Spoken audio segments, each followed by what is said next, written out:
Let's open my feeding tube supplies. So I get an order every month, and every month kind of varies on what I end up needing. So I'll show you what I needed this month. Oh, jeez. Oh, goodness.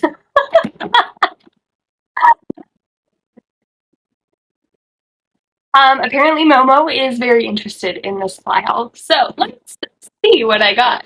Oh wow, look, I got a kitten! Just kidding. I have large gauze, small gauze. So unfortunately my supply company doesn't have split gauze, so I have to cut them myself.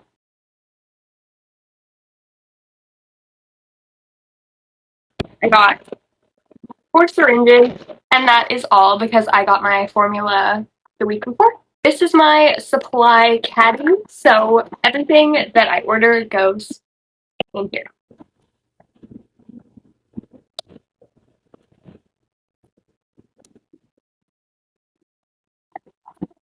That's all. Just a cat in the box now.